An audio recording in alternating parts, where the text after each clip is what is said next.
My name is Krista Bergeron. I'm the owner of Austin Simply Fit. I've been in Austin now for almost 20 years, so been part of this fitness community for a very long time. Moved here from Boston, Massachusetts, and other places prior to that, but I love Austin, Texas, so I've been here for a long time. Whenever I think about Austin and what's happened in the last like 20 years, which is I've only been here 3, but I know is insane. I always think of it from where I'm at, from the tech perspective. But how is the fitness? Has it changed a lot, or a little bit, or? I mean, we've obviously seen a lot of people come and go. Oh, for sure. You see a lot of fitness trends, I would say. Yeah, that's in the CrossFit era. Right. That happened, and Yeah. I mean, they're still thriving. There's still some great gyms that like are thriving, but yeah, there was like a spike of that. But in general, you see more of like the fitness, the ebb and flow of the fitness world, like nationally. And we follow that trend. For sure. I mean, Austin, Texas is a very fit city. So we've been fortunate to have a lot of people who that's an important part of their life. And we've been lucky enough to have a long-term career here. So absolutely. Yeah. I'm excited to dive into it if you want to introduce yourself. My name is John De La Paz, and What's your last name? De La Paz. Oh, they said double pause. No. Double pause. In fact, depending on which side of the family you're talking to, I'd have to pronounce it better. De La Paz. Like some Gen Z term I didn't know. Yeah.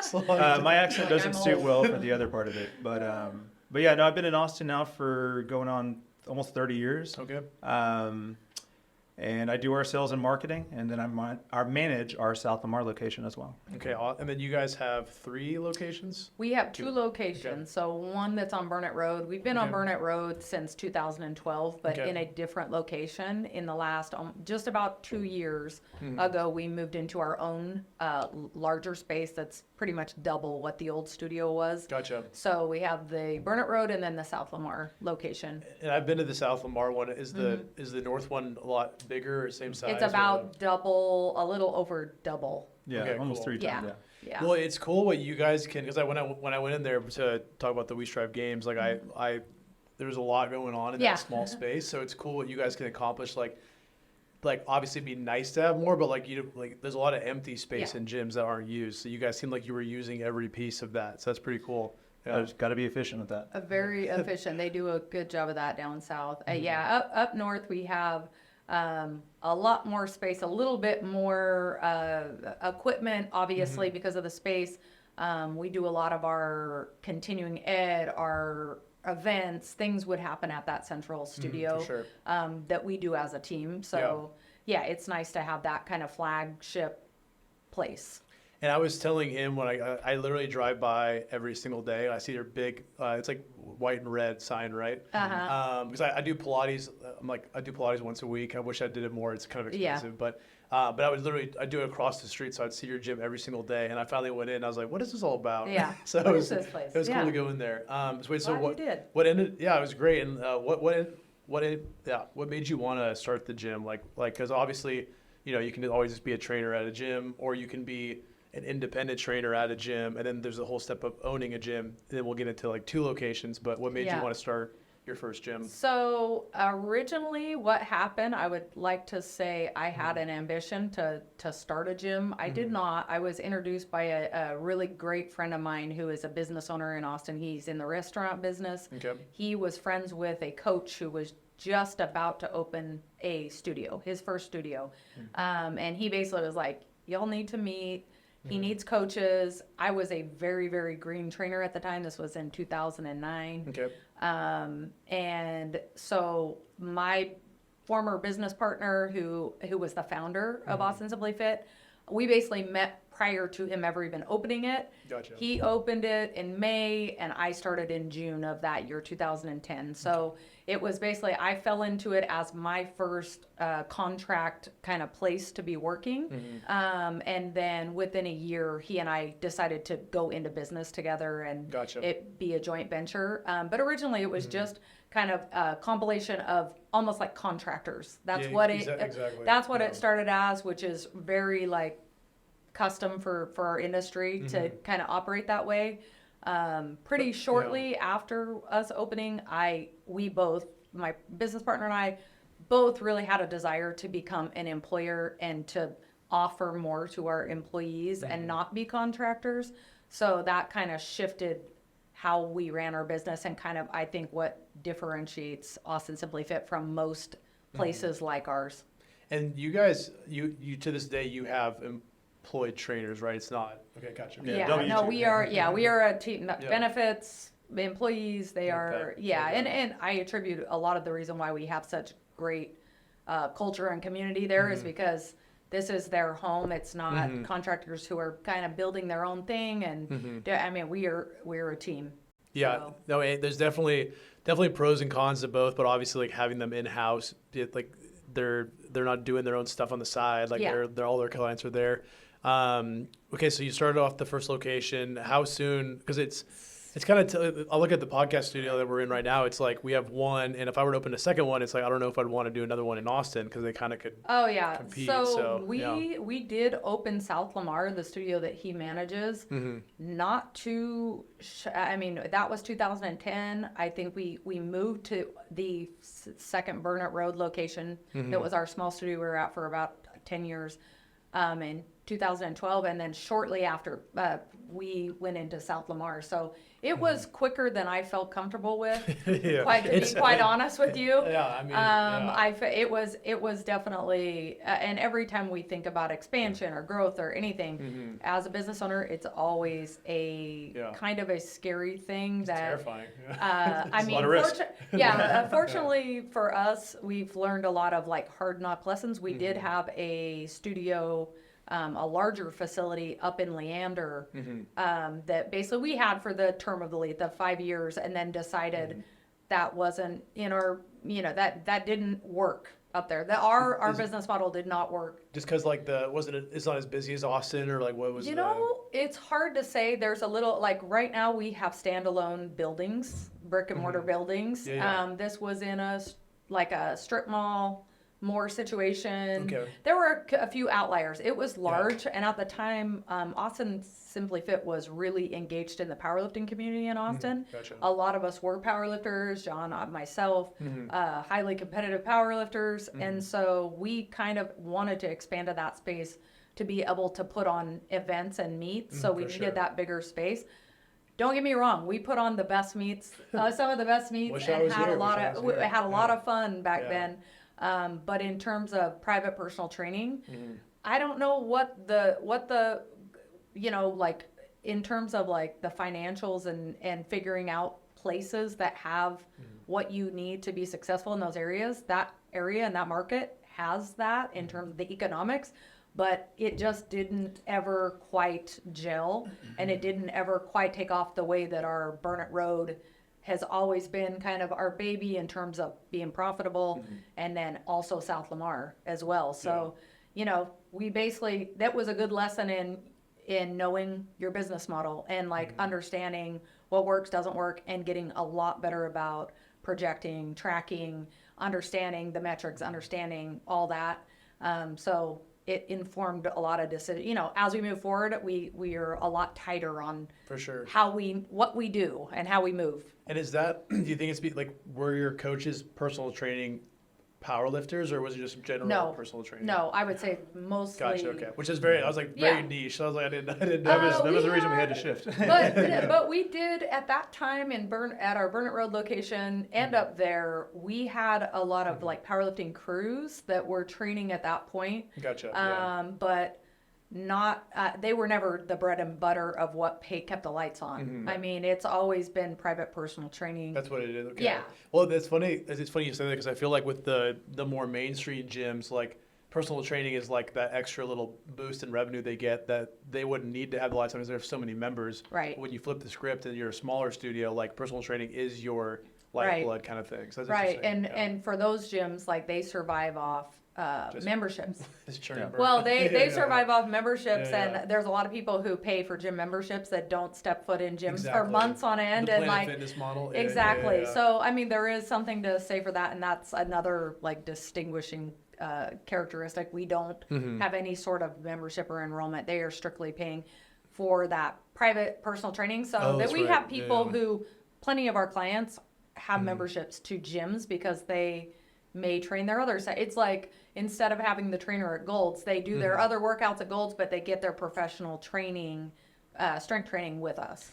And actually, the question for that then. So when they go to Gold's to do their own thing when they're not with your coach, does the coach give them a program that they can follow when they're not there, or is there like they kind of do their own thing? I mean, they can, but really what we try to focus on is the strength training they do. So oftentimes, if we give a client homework, it may be more like just staying active. So if that person likes to go swim, they can go to the YMCA and get their laps in, kind of thing. So. But it's not like we did legs. Day 2, you're going to do this. No. It's all the legs is going to be always with It depends on the client. Though. It depends on their level of comfort. I mean, we have a lot of great clients, but a lot of the clients that come to us are people that may be experts in their field, but aren't necessarily what you think of the typical gym person who is 100% comfortable in the weight room.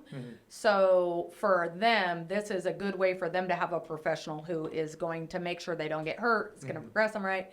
So when they are given, maybe they're given assignments outside the gym, but it may just be like that's where they work on like tertiary lifts, like, do an arm day or do something little extra. But when they're doing their like strength training. Yeah, I'd say a vast majority of the clients, when they come to us, they want to be able to just shut it off and like for the whole time they're training, be like, you lead me and make me do it. And then, exactly. Right.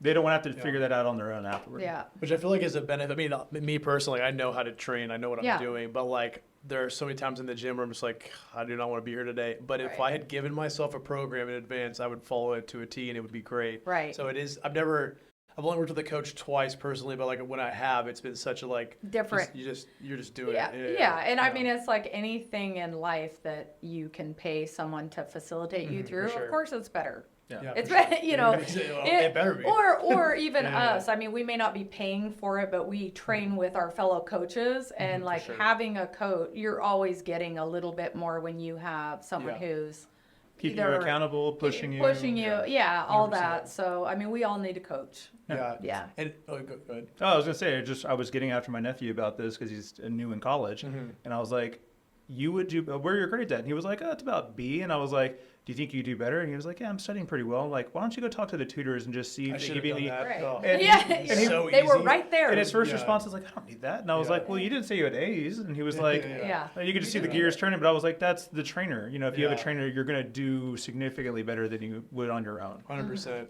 And going back, I don't think I was the kind of person that would have ever hired a tutor. But it's like as an adult now, I'm like, it's so easy and obvious to do that. I could have been so much smarter by now. Right. In college. I mean, it's just like everything else. I like to reach out to mentors. I like to, because you just, as soon as people kind of drop the ego and realize like, hey, 100%. I have this out here to help me. I might 100%. As well use it. And well, one thing I run WeStrive. Like one thing as the CEO I've learned is that there's tons of stuff that I'm terrible at, like videography, for example. Like I started off doing I was like, I'm going to shoot all of our videos. And I didn't understand lighting and all this stuff. And so now I'm like the mentor thing you mentioned. I'm like, who is good at video? Yeah. And like, I will pay them money, and then I don't want to hear about it. Of course. Like you take over this side of things. Yeah. And one thing you mentioned too was like opening up a second business. And so like with this studio is the first time I've ever had to like pay rent for a physical space. Like everything I've ever done is digital. It's like, it's terrifying. I'm like, what if I don't get enough renters? What if we can't pay the rent? Like, so I can't imagine opening up to a second studio and then like marketing to both. I mean, obviously you got John here to help out with that, but Right. Yeah. And back to the point you just made about you get someone who can do it right. I definitely lean hard on my staff. So, I have the right people in the right seats, as we say, there we go. doing their job and being super clear about what the expectation is, and then knowing like, I'm not, it's just an energy leak for me to think that I'm going to be better at someone than this skill that exactly. like their skill set is better for that. So we do a really good job of really being on the same page and kind of understanding what our role is and then being accountable to each other so that it all happens.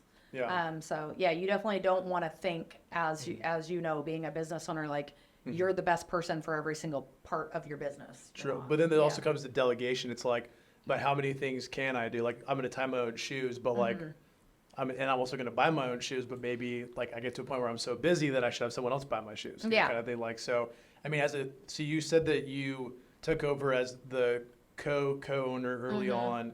Was it just the two of you running it, or did you have a staff below you, or like how did that work? No, so originally, and first let me say, I would say, I don't know, 1 to 6 years or 5 years of ASF. I don't ask me how we survived. There was no real projection, no rhyme or reason. We were literally by the seat of our pants, and we were basically just coaches who wanted to, we had set up our payment model for our coaches so terribly. Like we were overpaying but because we were coaches. So we were like, we want to make this the best possible place. Then we realized about overhead and marketing and, so. Payroll percentage. Yeah. I'm like, wait a minute, this doesn't look good on the P&L. But, so there were a lot of years of like not knowing and learning a lot of like painful lessons, but by the grace of whoever helping us get through that. Yeah, okay. For real. Several people. Yeah, I mean, and when you have your own business, there are several periods of time where you're like, well, I guess I'm not getting paid. You just are trying to survive 100%. that period of time, and then you just slowly start chipping away at all those lessons, and you start getting smarter about reaching out to people who know more than you.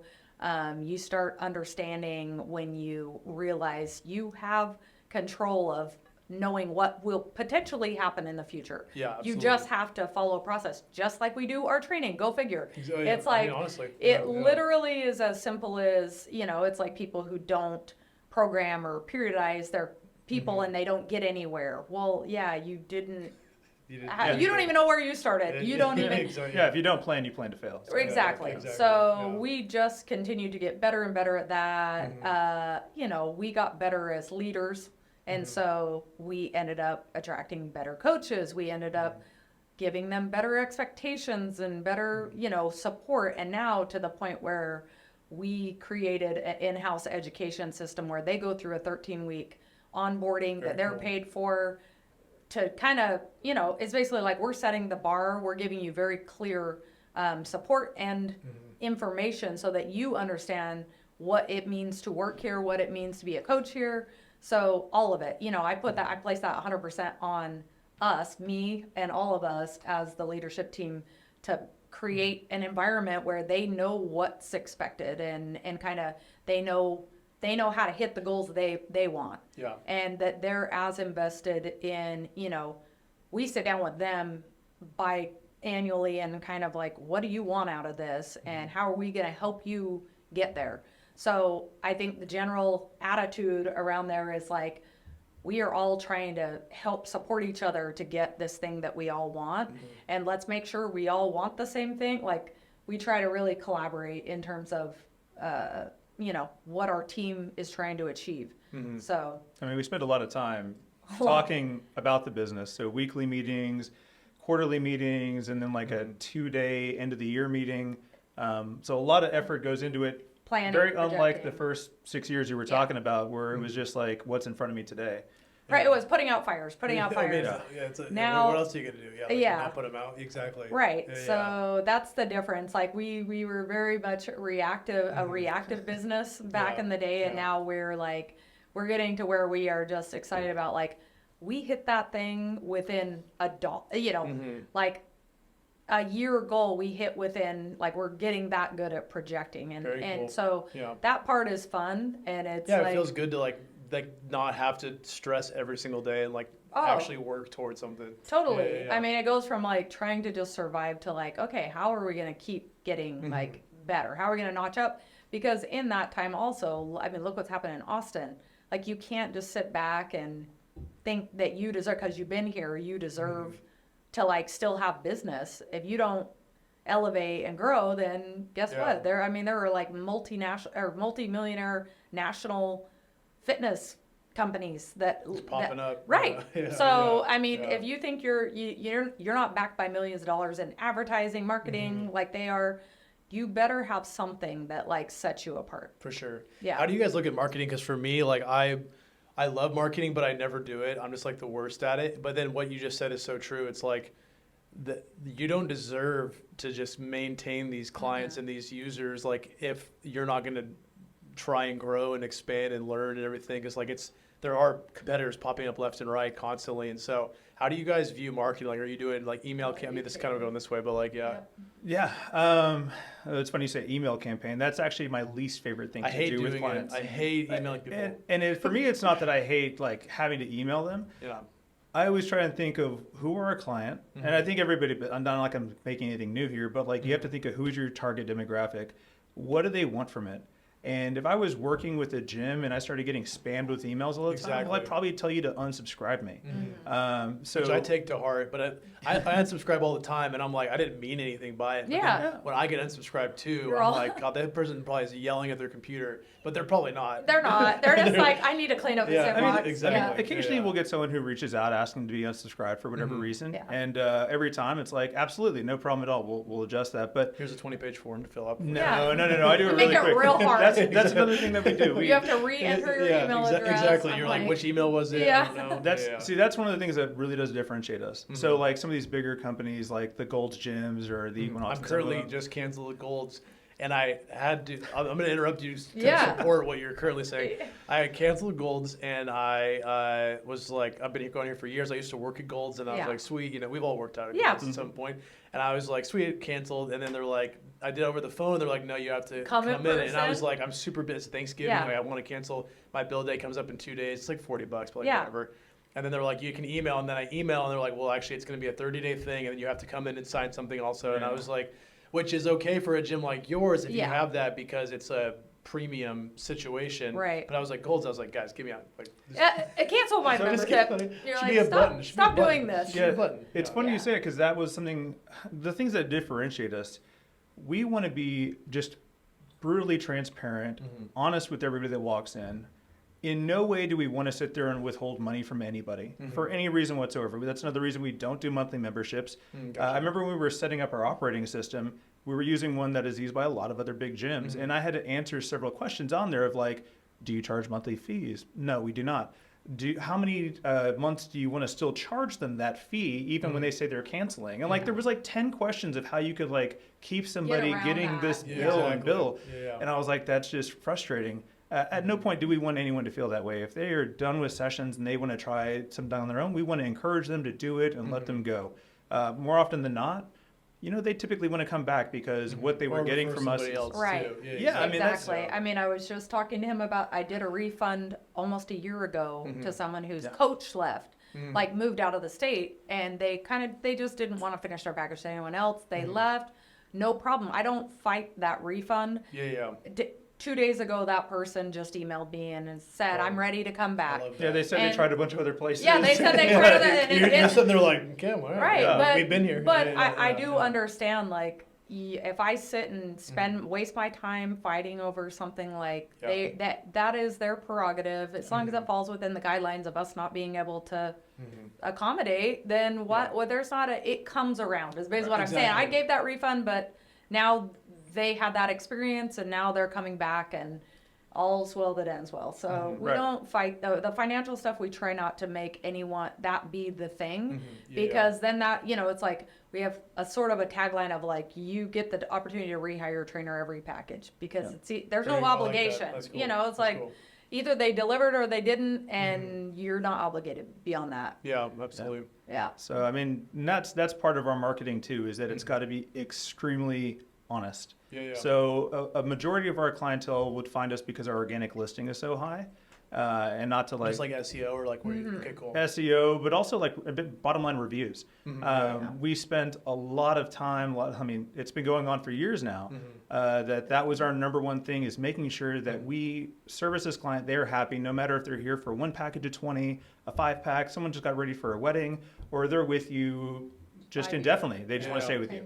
And we want to make sure every one of those clients feels just as important as the other one. For sure. And no matter what their goal or their timetable, we're going to give them the exact same amount of respect and help throughout the process. And it does feed into where afterward they are happy to give us these reviews. So, and if ever somebody is unhappy with it, we actually do have a guarantee. We guarantee you'll enjoy the process. And so that's why we don't have a problem. If somebody wanted to do something else or whatever, we will gladly refund them. We're not holding them back. But oftentimes these people will just end up coming back. So. Yeah, absolutely. And is that like a Google review, like on your page, or like the other thing, or? So we, we do have like a QR code that inside the studio if they want to do a quick one, and we do have a service that will send out periodically just to check in if they haven't given one before. But it's really more of that one is actually just supposed to be reaching out to see if there's anything that we could be doing better. Yeah, for sure. And then, I really actually we want to have that in case there's ever something we can improve upon. We love to get some constructive criticism. The funny thing though is that I think we've had maybe one person give us something constructive, and it was like, there used to be a bench in the restroom, and I'd like to have those back. So like within we'll get the bench. So we bought these benches and threw them in there, and right away they're like, "You listened to that, thank you." And I was like, "Yeah," but for the most, they really appreciate that too. When they're like, "Oh my god, I can't believe that was glad you said something." Yeah. I also would like. I'm just kidding. Yeah, there's nothing more frustrating when someone is, for whatever reason, didn't gel, isn't happy with a coach, and they leave without ever voicing. But telling you why. You're like, telling you why, what was the reason? And then they're like, well, it's too late. I think I'm just going to leave. And also our coaches I will say, they do a really great job of being very open with the fact, like, hey, it's cool if I'm not a fit with you. Or they could even be training with a client and be like, you know what, the longer we're in this, you actually would be better matched for whatever reason, whether it's their training style, whatever it is,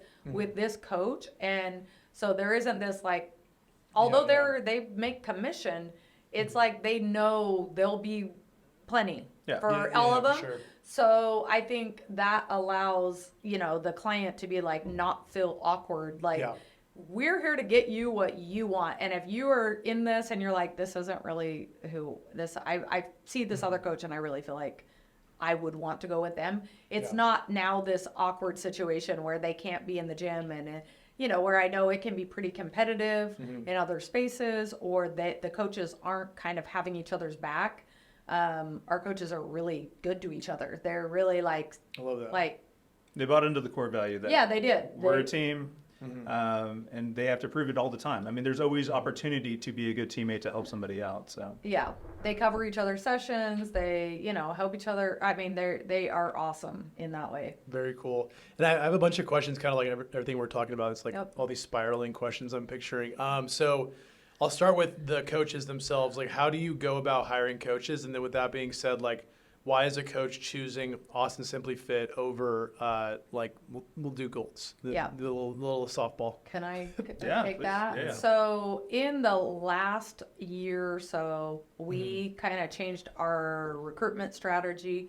We started to find that we really, really appreciate the opportunity to work with these collegiate coaches. So there are coaches that basically currently in college, or there are a lot of coaches, strength coaches that they have ambitions to train some sort of athletics, like become the strength coach of women's volleyball or women's softball or men's baseball or whatever it is. That is kind of when they went to undergrad or into their master's program, that was what they decided to do. However, the reality of that life is intense. I don't know how many collegiate strength coaches unless you're like a D1 football strength coach. Even then, it's a hard life. You got a lot of people to. You got a lot of people to compete against for those positions, and then also it's grueling. It is grueling. Sure. And depending on what sport you're doing, it's not a lot of money. It's not a lot of money. The majority of them, it's not a lot of money. It's not, majority, unless you're in some of these. And so we have coaches from that field or they came from that arena. They generally have a lot of the core value fits in terms of education, like CS kind of thing. And then also just mentality. I mean, they've been through the grinder in if they've interned in those programs, for them being a personal trainer is cake in terms of hours, all that kind of stuff. They're ambitious, they're smart. There are certain things that are going on if you were surviving that. So we, in the last few years, have tried to really foster relationships with all the Texas universities and coaches all over the country, programs all over the country. So Just like networking with the. like I pretty much have have either a somewhat of a relationship. We've gotten recruits from coaches that have forwarded them on. We created our slide deck to them to kind of tell who we are. Slide deck, okay. Well, we have a lot of everything. We have a lot of I come from the tech world. Yeah. People know what that is. But our Google Drive has been upgraded. Yeah, I mean, it's like as simple as like reaching out to them and being like, "This is who we are. This is what we offer in careers. And if you have any great coaches who you weren't able to place in programs that are looking into the private sector, have them reach out to us." And that's actually been a wonderful. That's kind of feeding our recruitment. So now when we go to like put out our Indeed, and then I also send out everything to all those coaches and say I'm opening up a hiring phase, and that's been a shift, and is like we're really excited about it. So cool. I mean, they typically have a lot more technical training, and one of ours is like we own it. We own our like constant thirst for education, and usually the people that come out of those systems, that is just what they have to do already. It's built in. Yeah, they're like, another course. It's not just like, I got a CPT and I'm done now. Like they're constantly just looking for something else, heavy readers, which is great. Yeah. And you find a lot of great, that you've met them. Like there are some personal trainers that are in Golds, and not that they themselves are like a genetic freak. They love to be in the gym. They train hard, but they might have training styles and methodologies that are pretty like 10 years ago. For sure. And they, physically, they were just a test kind of thing. And so I'm no shade to them, but like at the same time, they have also probably been in a contract situation where they've been, they have no one's really saying do this, do that, or you're not allowed to do this or do that, which is not that we want to micromanage, just like it needs to be up to date. For sure. I mean, you have a standard. Yeah. Right. There's a standard and like it needs to be up to date. So, and a lot of times we find that recruiting through those avenues rather than, and not to say there's great coaches that come from, like I said, 24-hour, they're all those things. There's not, and we do provide an internal education. So like say we get the right person, they feel like a core value fit and they're smart, they're ambitious, they're all those kind of things. It's not that we can't also find a great candidate that way. It just seems those young coaches that are like inspired to be in that environment are good. Do you, if they didn't have the right, would you be like, you have to pass this, like NASM's our minimum or something like that? Or like, they have to have, they have to have a personal training certification, would be the minimum. And then kind of past that, we would look, and honestly, it depends on who's in their little hiring class. We get 10 resumes, and unfortunately you have someone who has all the everything plus but there has been coaches that they just had that thing that was like a core value fit, and it just depends. I mean, our hiring process, was it 3 steps now? Is it? Okay. It's pretty rigorous. I mean, like KT, who's not here in the other part of our leadership team. She's our HR, and she's got it down. And she's done a great job of like really sifting through like tons of resumes to really find us like amazing candidates. So I mean, and even then there's like a phone interview, there's some in-person stuff where we test, and even then the way we explain what they're going to get into, that's one of the other really big things with our company we do for both clients and coaches is setting expectations. I think that is a missing thing in a lot of people's like struggling businesses is they don't set clear expectations. And you have to set those. That way, whenever you meet those expectations, there's a level of satisfaction somebody gets from that. True. And you start to build some more trust within people that way. Well, and also less dissatisfaction. Like, say a coach comes and like we're not maybe for everybody, and them knowing like, that's not really how I work. Like it's equal for you and me. Let's save let's save us all some time, and not if it's not a fit, it's okay. It's just not a fit. Well, the expectations thing. I mean, literally last night we had someone rent the studio. They live, they're nearby, so we gave them a discount because they're like a local whatever. Yeah. And he booked it for an hour, and I was like, cool, this studio, and I was like, it's fine, it's cool, yeah, like great, right. I have already said it's fine, as if I've already explained why I'm annoyed, but and that's great. They booked for an hour, and he's like, "Can I stay longer?" And I was like, "Sure." Like, don't even worry about it. Thinking he'd stay for an hour and a half to 2 hours, It's 10:30 on a Sunday night. He's been in here for 3 hours and 20 minutes. I can't get a hold of him, and I can remotely access this, and so I'm watching him still talking to this guy. You're like, hey, And he's not slowing down. Yeah, no, he was not slowing. I watched it 2.5 hours, 3 hours. He's still just like doing this to the guy. I can't hear him. I can see him. Yeah. So I started moving the mouse on the screen, and then he's like, that's kind of weird. Then he checks his phone. He sees me and the owner of this place have called him 10 times, and we're like, dude, we want to go to bed. Yeah. Can you leave our studio, please? And so I didn't set the expectation that I meant maybe 2 hours. Yeah. But you learn now. Now Yeah, you're like, now when you someone know. asks, Yeah, you're like, no, hold it's on. a thing. My girlfriend Yeah. was next to me. She's like, well, you technically, and I'm like, I know I technically, but Yeah. he knew not to stay for 3 hours and 10 minutes All right. in the studio. But Yeah. There's still an Exactly. assumption in there. Exactly. There's still Yeah. a little Exactly. bit. Right. Exactly. Technically, he could have stayed till he could have Lesson been here this learned. morning. Yeah. You know, so, but you're right. Yeah. Setting expectations is so important. Yeah. And clearly, to this day, still learning to do that. So, Yeah.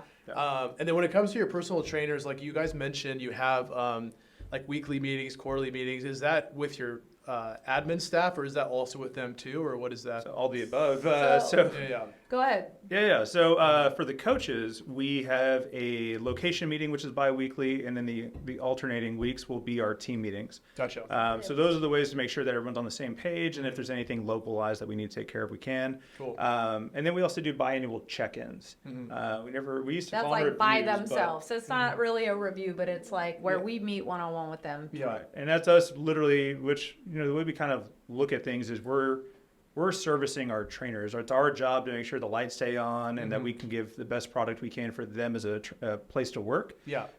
So a lot of that's some of the time we spend in our leadership meetings, which were what I was talking about earlier. We have those, weekly. We have our 90-minute week. Yeah. Yeah, every single week there's a leadership meeting, and then we have like the bigger ones that are off-site 4 times a year as well too. So Very cool. Right. And then there's also like marketing meetings and Yeah. and visionary meetings. Like I mean, meetings for honestly, everything. We have, but honestly, it's like each of us probably have 2 meetings a week. Yeah. Gotcha. Okay. And, Yeah. and the meetings are fantastic. Yeah, I I do love joke them. around about Yeah. the ones we have, but we actually do use a really robust operating system for the team. Cool.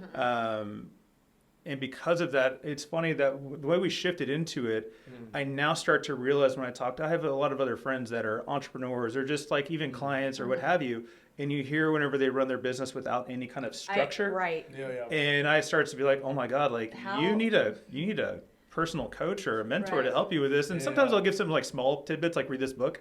Yeah. But it's eye opening. Once we made Yeah. the shift into it several years ago, like it's really So about tremendous. 7 years ago, one of my clients who, not to be like one of my clients is one of those insanely like pets, baby tigers, travels to wherever, like that type of a client Yeah, where for you're sure. just like, what is your life? Yeah. He had said to me, have you read this book? Because I always would ask business advice. Obviously, someone's killing Like, how it you in been life. tigers, Yeah, like how are you? How are Yeah. you playing with baby tigers right now? Yeah. But he talked about this book called Traction by Gino Wickman. So wait, maybe I read a book called Traction. It could be a different book though. it probably is it. Traction. Is it that like 23 things that you can? No, not necessarily 23, but it's but about that- starting a business or organizing a business so you can run it properly from a leadership standpoint. Yeah, so it's EOS, Entrepreneur Operating System. So Okay, cool. I heard from him. Then the next other CEO that I trained mentions Traction. Then someone else mentions Traction, and I'm like, okay, I hear you, universe. I'll read Traction.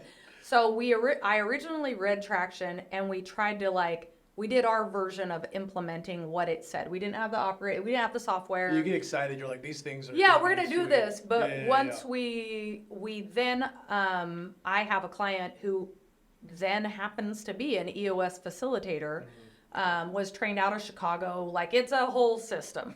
So we basically ended up working with him in a professional capacity. Okay, we really want to do this, and we're gonna try to implement EOS to the T. Very cool. When that happened, that was like here on a chart, our business did this. So cool. So, I mean, that is the one thing that I tell people, like any new business, I'm like, EOS and get your SEO together. Well, I need to go read that book. I mean, That- honestly, I read the wrong Traction, but Right. You gotta read this book. Yeah, That's good to know. and I have Yeah. a contact for you. If Hey, you there ever, we go, there I we don't know go. how big your team is yet, but when we Yeah. started, you know, we didn't have more than 12 trainers when we started Right. EOS. That was, And the operating system works for small companies, but it also works for, like, it even shows examples, big companies like Ford, Walt Disney, Yeah. that use the same methodologies in what they do for their Right. leadership team. like so that. it scales. Yeah. We're But like 11 right now. So Yeah, but so we're all remote, that's so I'm like, maybe I'll figure out. you know what? It's a really good place to start to Yeah. basically get your, and it can, I know initially it felt a little silly when you're smaller to like, we do this on this day, you know. Like everyone say president. There's like Yeah, 10 people. right. Yeah. They're like, Start with a segue, something positive from Yeah, last week, yeah. and you're like, Yeah. all right. you're like trying to get your people on board where they're like, what is this? Yeah. But Yeah. that now it's funny because now we all kind of speak that language and use that term. It's like it did exactly that. It put us all very, very clearly on the same page. Very cool. Love that. And it took the emotion out of especially small business.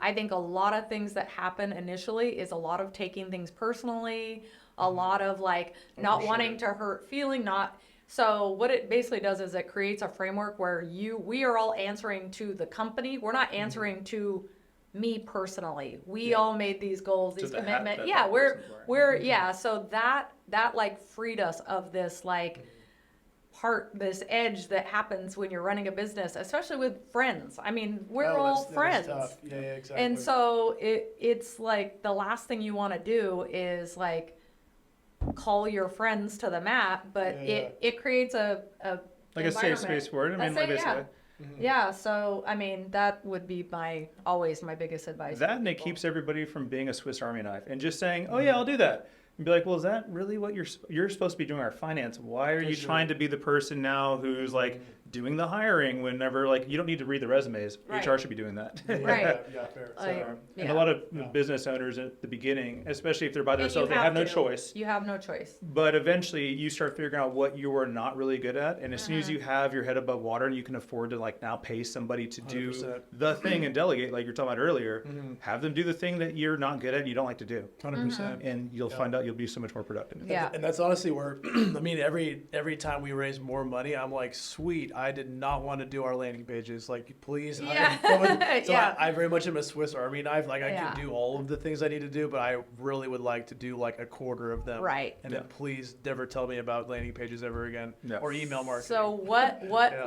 what in your business like lied to? What is the thing that you enjoy the most? Like, no, in a good way. Okay. Yeah. I was like, the other things No. light me up. Yeah. It's like, Or we can do that too. Yeah. We can go to I love product design. Like, I'm not a good designer as far as like I can't draw to save my life, but like designing a website or an app, like I can sit for like if my whole job. And I actually got a job offer for this a couple years ago, and I turned it down as I was building up my company. And Yeah. to this day, I'm like, that was a cool job. It was also in the fitness space too, so it's been really cool. But no, I could sit in Figma which is where we design our like our original designs, and I could just build out fun, cool concepts for like years. I could do that. I Yeah. love it so much. So I have to turn that off a lot to go do Yeah. email marketing, landing pages, and all that crap. yeah. But But one day, love it. One day, hopefully I don't have to do any of that stuff. Yeah. But like, yeah, I really do love it. One thing I was going to ask you guys is, do your trainers bring their own clients in, or do you bring them clients, or is it a combination of both? I'll let you take that. Sure. If we are hiring a trainer who is already local and already has clientele, then absolutely they need to bring them in because they're not going to service them outside of the company anyways. So, Gotcha. but most of our trainers, I'd say more recently, Yeah. they're usually coming in and we're supplying client, which, you know, our marketing does bring in quite a bit of leads. Yeah. You know, every week we're looking to see who has the availability to take these people on. A lot of Very our, cool. I mean, we've been fortunate enough, the way that, you know, Chris has helped run this company and make it so, we keep a lot of retention on our trainers. I mean, myself started as a trainer almost 9-10 years ago. There's several trainers within our company that fall in that 5 to 10 year range that are still with us. And we focus really hard on making sure that if you want to be a trainer and you want this to be your career without having to go through the gauntlet of trying to start your own business by yourself, because now you're a business owner and a trainer. Yeah, exactly. So if you really like training, don't be a business owner because you need to focus on what you're doing. So that's kind of like what this business allows them to do. Gotcha. And when they become like a 5, 6, 7 year trainer at your business, like are they starting to become more involved in like the business operations in a capacity, or? There are opportunities for trainers whenever they want to. And so when we have our 6-month biannual, check-ins with them, we always do like to ask those questions. Is there something else that you're particularly interested in trying to do? I don't want to say like overall, but I mean, a lot of them. And we're small enough that it's like, there is a cap to like Of what course. there is available. Can't be in the same But manager. we have, we have coaches who have Take on other roles. Yeah. They have another role, but for the most part, our coaches are coaches. Right. Yeah. And it's like I often say there is nothing wrong with being technically great and you're a great coach and you double down and you go make your money. You don't, because I think there is that thing where sometimes we think people aren't happy doing the thing, like, oh, do you want more? Do you want this? Do you want something different? And there are plenty of coaches who are like, no, I want to buy a house and I'm excited and I want to do well at what I'm doing. And I want to leave after this. And like, I want to, versus there are people that it's like, I would be more satisfied if I was using this creative side of me, that I know I have these talents and I could be part of something. But I mean, it's kind of naturally happened. The people who have, I don't even want to say elevated, who have taken on other roles, it's because they had that talent and they showed, and like almost informally had like helped or tried to help in a way that was not even necessarily asked. They just, I know how to do this, I know how to do that, or whatever. So it's just been a little bit organic. But most of if we have 23 employees, there's not, 5 people or do something besides just coach. Gotcha. So it's like mostly coaches. Gotcha. Yeah. And then if a coach, just kind of a specific question, if a coach brings in their own client versus you give them one, do they get more for that, or is it all kind of like everyone eats kind of thing? No, like there's a bonus that comes into play with that. But honestly, most of our coaches, it's not, I want to say it's not necessary, but our coaches typically would get to a full schedule within 3 to 6 months. Very cool. And I don't even want to peg it at, that, because there's been plenty of them that got to full in like under the 3-month mark, and we're like, wow, okay, great while job. They're in their onboarding, by the time they get out of that, they're still reading the book, and they're like, by the way, we pay them a stipend from day one, that they have 13 weeks to build up. So they're not just coming in like, how you do when you're a coach. We all have been in that job. If you coached in the traditional sense as a contractor, it's 0 to you start at 0. Yeah, exactly. So we basically are simultaneously putting them through this training program while we're escalating their book of business. So hopefully by the time they hit that 13 weeks, it's like coming the clutch. It's like they're now making hopefully getting a raise once they go off their stipend. That's very cool. But it doesn't always happen, but I would say the majority of time that happens. Yeah, the way we set it up, it is geared to educate them and train them and facilitate that growth. And even then, like, because we have so many trainers who've been here for so long, most of them don't necessarily need more clients. Oftentimes they're taking more just because, but when there's a new person on site, they try to funnel people toward them too. They're like, oh no, let so-and-so take it. Like, let's fill them up. Yeah. So that's awesome. Yeah. And then with there's only so many hours and then so many coaches and then 2 locations, have you guys ever gotten to a point where you're like, we cannot fill another? But I know clients and coaches go in and out. So right. You mean like a waiting list? Yeah, we've had a waiting list. We've had a waiting list. Well, we have it. It's do you have a waiting list to be a client at the gym? We have so it rolls. Sometimes it's empty. Like right now, we don't have any on the waiting list, but there are plenty of times where I'm like, I'll have to put people on there. And this is, again, setting the expectation. If we're at a point where we're really full and we haven't had any turnover, like if someone reaches out and they want to train at the gym and they ask specific hours that everybody wants, if I don't have it, I'm going to be very honest with them from the get-go. Like, if you can't adjust your hours, this is all I have because the trainers are full at that time. Yeah. And then I'll put them on a waiting list. I'll contact them every week to let them know what's going on. And hopefully we can get them in the door because we definitely want to take care of them. Yeah. All right. I think that's important too. Like I always fall into the trap of being a yes man constantly. I'm like, yes, we can build this really dumb feature no one else needs, and it's like that's ridiculous. You gotta stop that. I'm getting really good at it. I'm getting so good at it. Even my girlfriend that's not even in tech.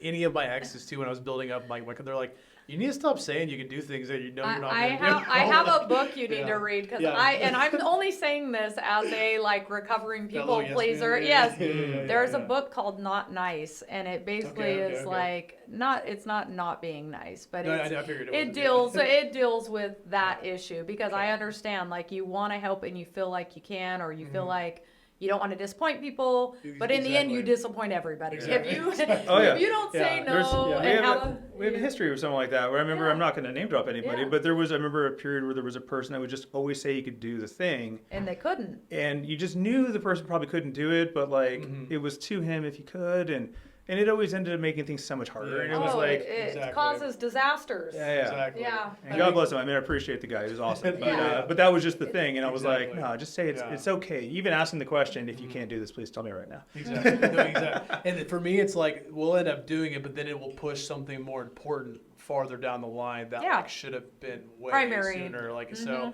I've gotten really good at it, but it's something I'm still very much working on. Me too. It's a difficulty. Yeah, it's difficult. What was I gonna say? Was it, you guys have 20? Was it like 19 23, coaches? Yeah. 18 coaches. Well, and there's nobody on staff who's not a coach. I was Yeah, gonna so say, so you don't have 21 like coaches right now. Twen- yeah. So is that a pro for your business that you don't have to have like a front desk person or like? Because we're by women only, really. Yeah. Yeah, and then do you have like a cleaning crew, or is like the trainer has to do Oh, this yeah. every, We have a every cleaning Fridays? crew. Yeah, Yeah. I figured. They Yeah, we have to. We do hire our several Traditionally, things. yeah, we used to, trainers used to have a chore chart. When we were more I was of gonna- I like was trying to the get to by that. the Yeah, seat of yeah. our pants. Yeah. And what we found out was that just made us mad because it was the Mm-hmm. same coaches that would help and the same coaches Yeah, who yeah. didn't. And job satisfaction for them was And low job- for that. right. They didn't like that. That was not if they were Mhm. hired on. They didn't want to do it. right, Yeah. they wanted to be coaches. So I mean, 100%. it basically is. Those were things that we had to decide. This is the Yeah. cost of doing business. Okay, so one question I'll have for you guys is, do you plan on opening up the other locations? And is the brand technically called Simply Fit, or is it called Austin Simply Fit? It's Austin Simply Fit, Mhm. and we are just in the process of figuring out. I mean, ideally, we would love what we did learn from the North Studio is expanded like another location versus more space. You do leak energy because you have to have one more actual physical place to For sure. take care of, like financially and otherwise, and just staffing. I mean, it's like it is easy to connect when you're all in the same Exactly. spot. Yeah. So, I mean, in our dream scenario, we would find a larger south location. They're pretty much operating at the highest level they I was can gonna say, operate. I was like, it's getting close. And we did yeah. do Looks an like a choreographed dance yeah. when you walk in. Yeah. when We, we're all yeah, doing we it. did. Yeah. We did do a expansion there. I mean, we put in a whole back area that kind of alleviated a little bit of space when they can use it. But ultimately, if we had more space, we could be doing more business south. For sure. Central, we're going into a hiring phase right now. So we're cool. not at capacity as far as coaches, but to actually really grow. I mean but we're also going to look at the market and decide, it's like sometimes more is not better. Like Yeah, true. when you find out, it costs, we now know what it costs. We built out two spaces now. We built out more than that. The Lamar. So it's like, when you know what it actually costs and Yeah. takes to open a new gym, Mhm. you take pause. But if you know Double pause. yeah, a double pause. You take a double Yeah. pause. Then you can plan for it. You can Yeah. save for it. You can figure it out. But then also the housing market, or I mean the rental markets. It's just there's so many factors that Yeah. have to be considered. But I mean, we have the business to have more space. Love that. That's how I'll answer that. And I feel like you guys are kind of at the point now, which is pretty cool, where if you could, I'm assuming you guys can have it modeled out where you could hire a trainer and you would know exactly the profit loss for what months Yeah. they get hired and Yeah. how quickly they can, or are you paying them hourly or just, I guess it's instantly profit because you're paying a commission. Okay. Yeah. Well, it's not instantly profit because if they're Well, you have coming the in, don't have any onboarding. clients. You're right. Right. Yeah, So yeah. the onboarding will have We're to investing initially in take. that. Yeah. We're Yeah. investing for what we expect them to be and what we know they'll turn into. Yeah, for sure. For sure. But And- yeah, we can project how much does it cost to hire someone, including like the interview process, For the sure. hiring Oh, plan, exactly. the this, the that. It's like our HR person who also does a lot of our analytics, she's really great at telling us what something's going to cost us. I'm sure when we move into this next phase of thinking about expansion, we're definitely not going to be, we're going to be doing it with the best idea. But then, something like a 2020 happens and all your ideas are all out the window. So, it's like we understand like anything, there's a war happening right now. The stock market could crash, this and that. We've been very fortunate, all of us, anyone who lives in Austin, Texas, to have been somewhat, shielded from what the rest of the country suffered. We opened Austin Simply Fit in the other biggest recession, 2009, 2010. Wow. Yeah. So we opened a luxury business, private personal training, which doesn't seem overly smart, somehow managed to survive that and then went through the pandemic. So I take nothing for granted in terms of like what could happen, but things that may sound riskier on the outside are really not risky because we're doing it with as good of information as we think we can get. I'm sure we can keep fine tuning, but that's kind of. Well, I was gonna ask, how was COVID for you guys? Like, I mean, I know Austin didn't have the full experience as like. I just took a big sigh. I have PTSD from business wise, not even the personal emotion, all that. I mean, we all. A small business. What I will say about that, without the culture of our team, our clients. Just Austin in general in terms of their value of small businesses compared to other places. Without all of those things, and what I like to say, like without our team's like desire to like show up for each other, we would have gone under. Like there's no possible. They did. Everyone bent over backwards in a million different ways. Spent countless hours like were you doing Zoom calls or what were you? Zoom call. I mean, initially it was like we didn't, like a lot of businesses, we didn't do anything virtual. That was not our. Oh, you didn't do any. Prior. Yeah, for sure. We did not do that. All businesses were just like Zoom, and they're like, "Hey, stand over there." Like, it's it's like we're strength coaches, so to go to rough. Like body weight, like. And then we did, it was like in parks, like renegade style. We're not even supposed to be here. But at that point, the whole world was like Mad Max. So we were just we're going here. Yeah, until they tell us we can't be here. So were you like bringing barbells to parks or what were you doing? Minimal equipment at one point. We were, coaches were going to people's house. When it started to lighten up a little bit, if a person was comfortable, they were traveling to people's garage. Doing what contractors do, but still giving Austin Simply Fit their same percentage. Basically, they were doing everything, and they basically were like, I want us to exist at the end of this.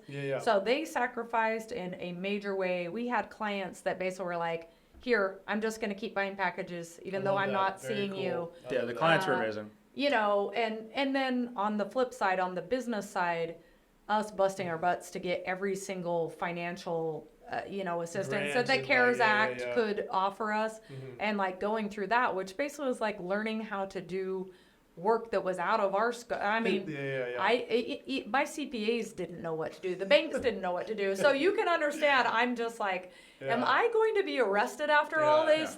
Right? Is this wrong? It felt weird. I got like an unemployment thing, and I was like, this feels like too much money. Like, for business, but for personal, it felt like I got this $14,000 check one day, and I was like.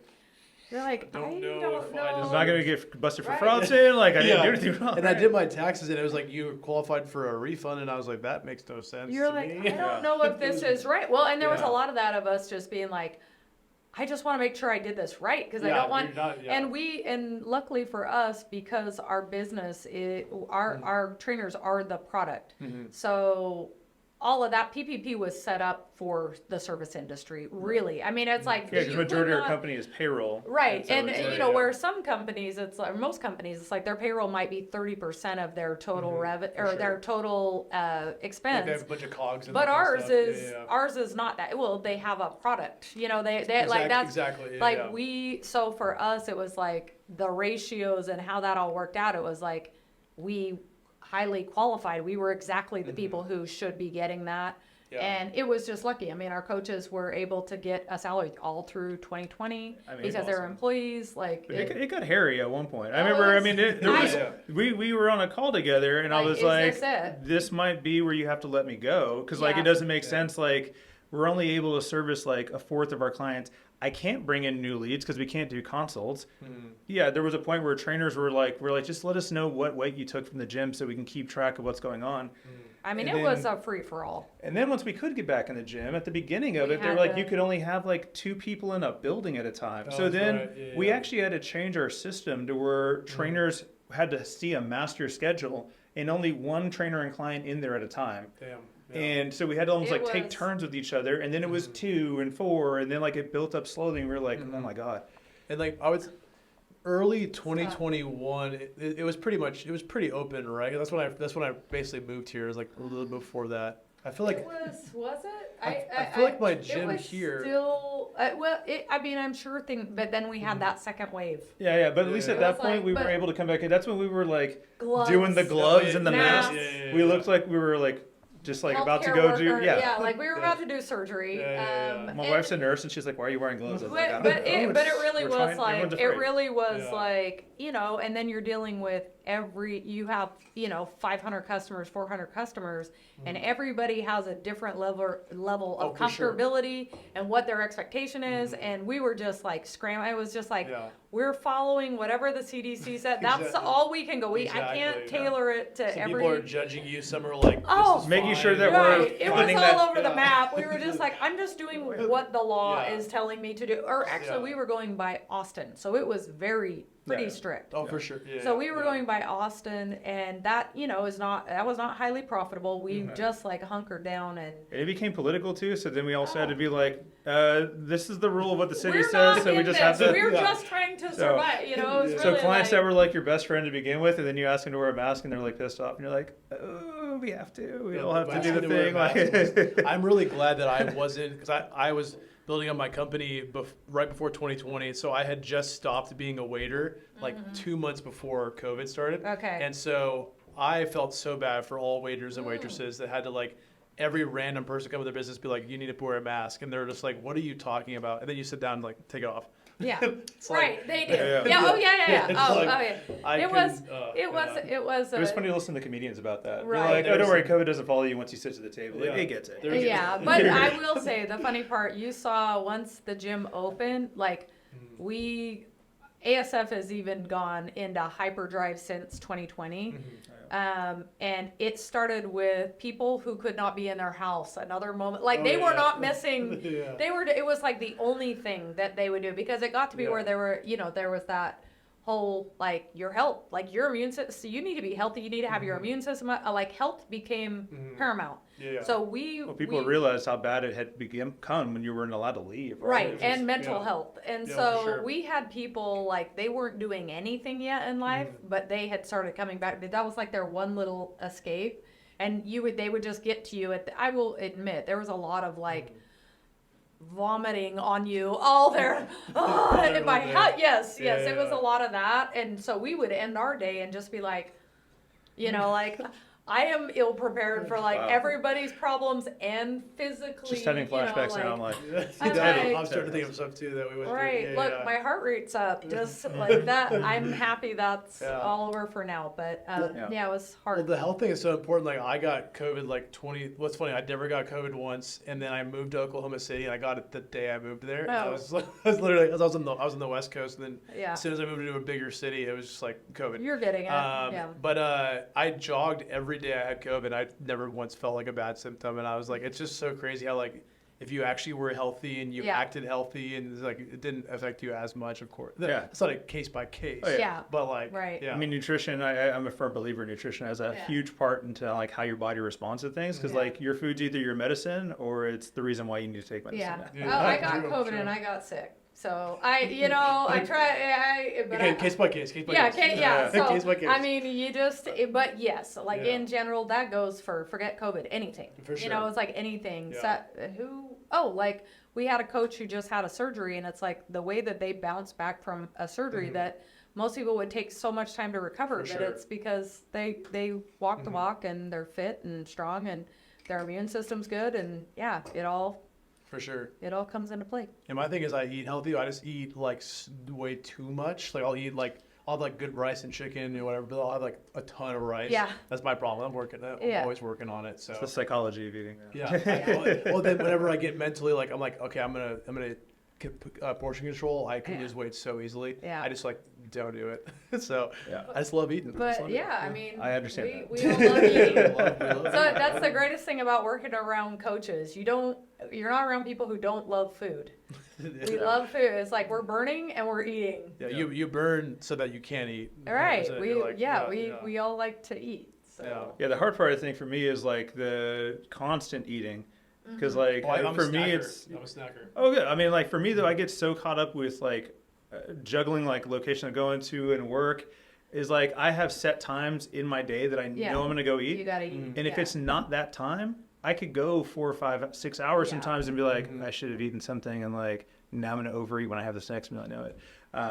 Yeah. So that to me is the hard part. I'm sure a lot of like people in general. I know a lot of my clients. They're like super busy people, so they won't eat. That's the more properly. shocking thing when you see someone at 12:30 and they're like, I haven't had anything to eat. I'm like, I'm sorry, I'm passed just out. getting ready to like get started on my third Exactly. meal at 12:30 or 1 Yeah. o'clock. You're I'm like looking at the program you I don't even know what that made. means. I'm starving right now. I'm Yeah. just trying to get through your. And then you're fearful, like I know what I'm about to put you through. Right. Like, we need to scale this back Yeah, today. let's go back to have not eaten. Yeah. My biggest issue is I work on like a kind of like WeWork, but it's more like they invest in your company too. Still Capital Factory downtown, and they have free snacks everywhere. And it's like Oh, you're like great. today I literally walked in. I had there's a Rice Krispie bar with like chocolate on it, and I was like, I'm not really a Rice Krispie guy. I was like, this looks pretty good though.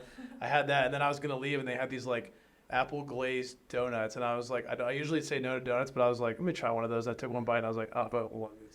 So that's my morning. You know? I mean, every day yeah. it happens to me there. So no matter what I do. They come in. Yeah, I know. Well, I have 2 workouts today, and I'll probably net neutral. Yeah, on there you go. My There you calories. go.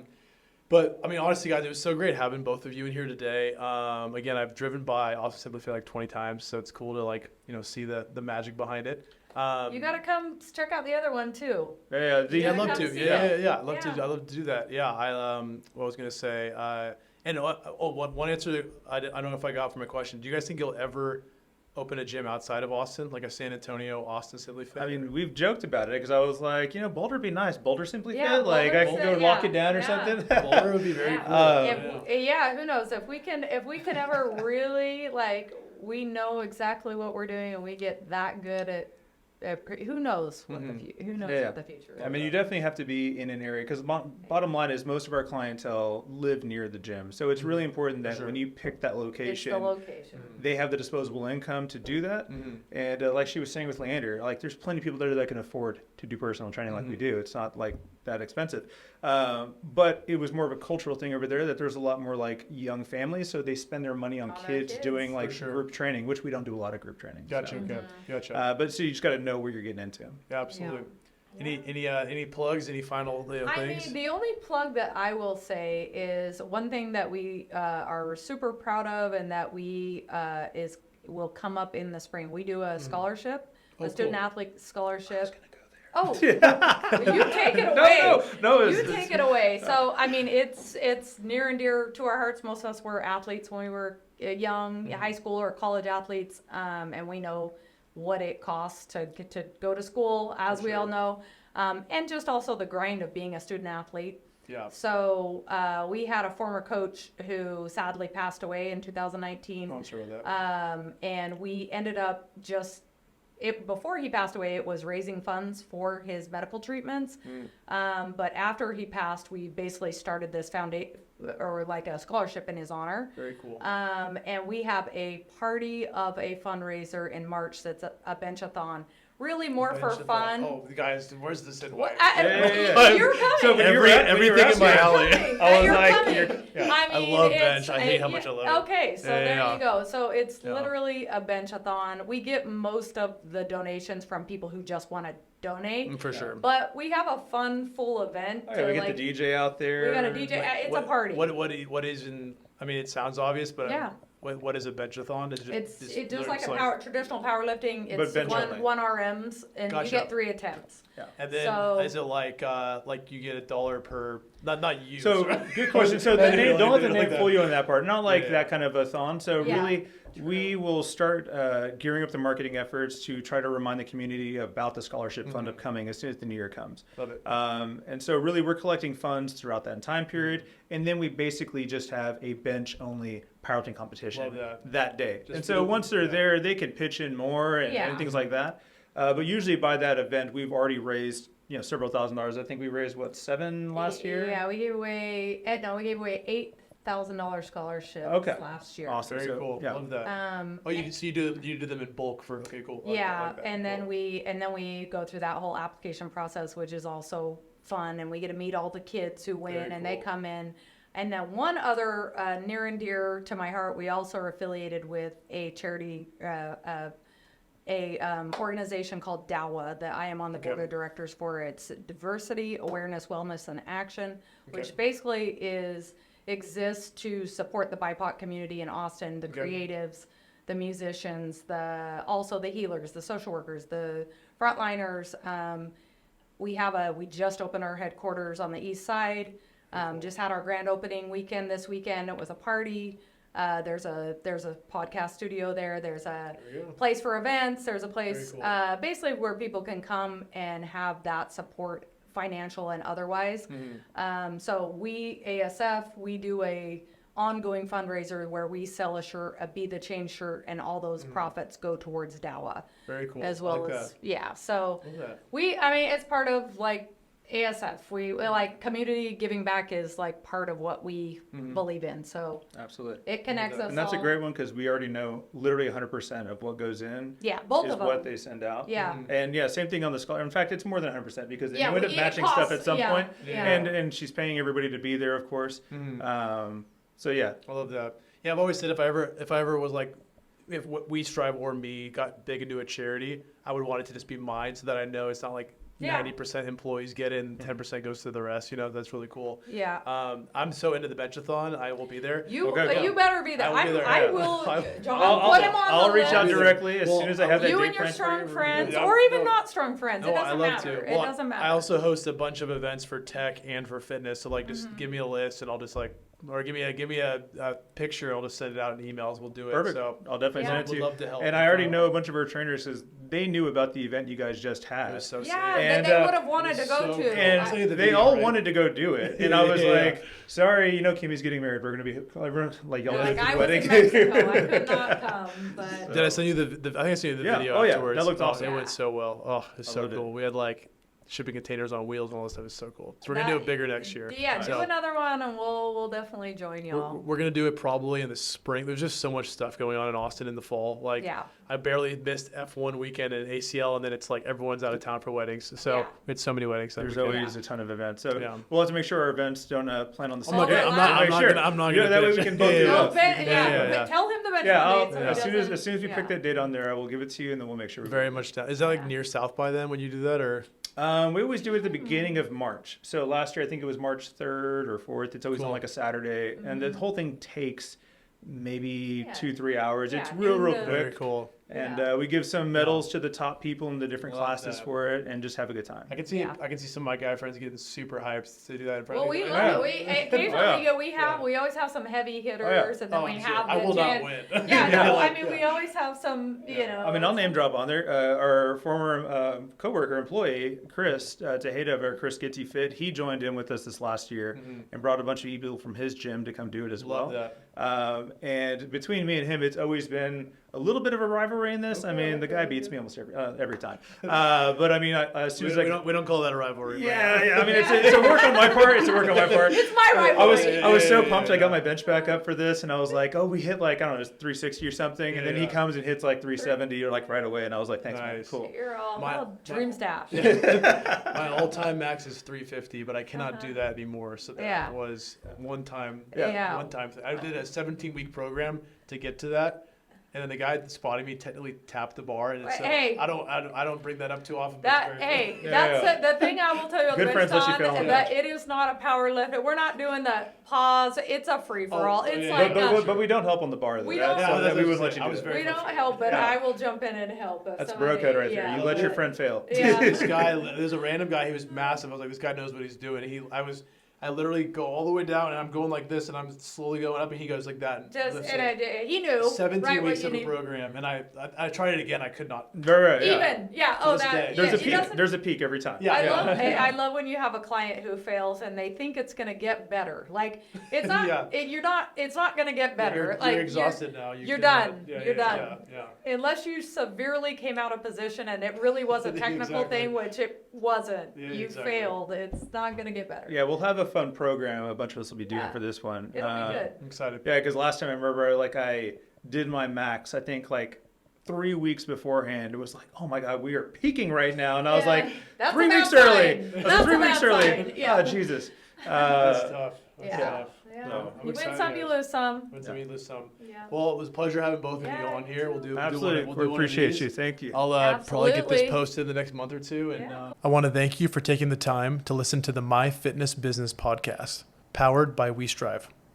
Head to WeStrive.com/podcast to check out more of our guest interviews and learn more about the WeStrive platform. Have an amazing day, and don't forget to keep striving.